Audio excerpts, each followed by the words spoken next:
চলে এসেছি আবারও একটা লং হেয়ার কাটিংয়ের মধ্যে। দেখো উনি বলেছিল পেছনটা একটু বাটারফ্লাই, লংয়ের মধ্যে একটু বাটারফ্লাই করবে আর সামনেটা লেয়ার দেবে।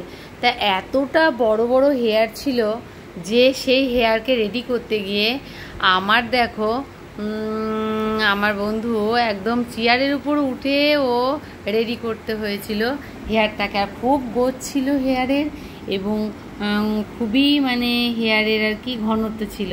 দেখো আমি প্রথমে একটা কাটিং দিলাম, কাটিং দেওয়ার পরে দেখো প্রথম স্টেপেই কতটা সুন্দর লাগছে দেখতে। পুরো লংয়ের মধ্যেই ছিল এবং থাক থাক থাক থাক হয়ে পড়ছিল, খুব সুন্দর দেখাচ্ছিল। সামনেটা কিন্তু বলেছিল লেয়ার দিতে।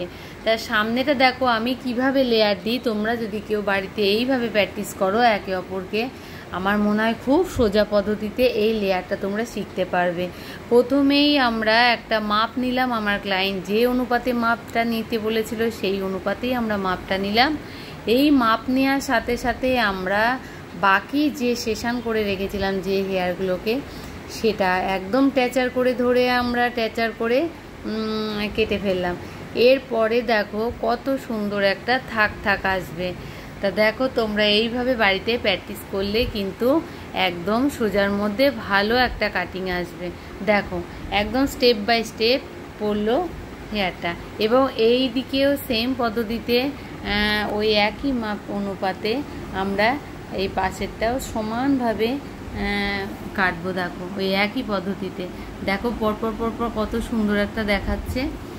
এইবার পেছনটা আমাদের বলেছিল লংয়ের মধ্যেই হালকা বাটারফ্লাইয়ের যেন একটা স্টেপ আসে, দেখতে সুন্দর লাগে।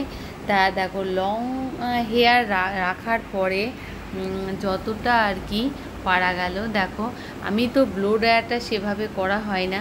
তা ব্লো ড্রায়ার করলে সৌন্দর্যটা আরও বাড়ে। সব হেয়ারে করা হয় না, হুটোপাটা থাকে অনেক সময়। তা দেখো যতটা হালকার মধ্যে আমি দিলাম তাতেই দেখো খুব সুন্দর একটা ভলিউম দিচ্ছে। হেয়ারটাকে বেশ ভালো লাগছিল দেখতে, কাছ থেকে বেশি সুন্দর লাগছিল সামনে থেকে।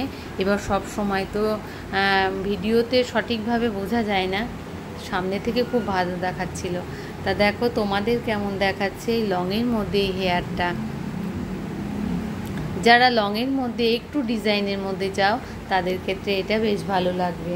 তা সামনে তো লেয়ার তোমাদের দেখিয়ে দিলাম, সামনে লেয়ার করার পরে এপাশ ওপাশ যেভাবেই আসরাক না কেন সেটাতেই ভালো দেখাবে। এবং পেছনটাও দেখো হালকার মধ্যে একটা ডিজাইন, খুব সুন্দর লাগছে। এবার দেখো শর্টের মধ্যে হেয়ার তো ভালোই লাগে, কিন্তু লংয়ের মধ্যেও খারাপ লাগছে না, সুন্দর লাগছে।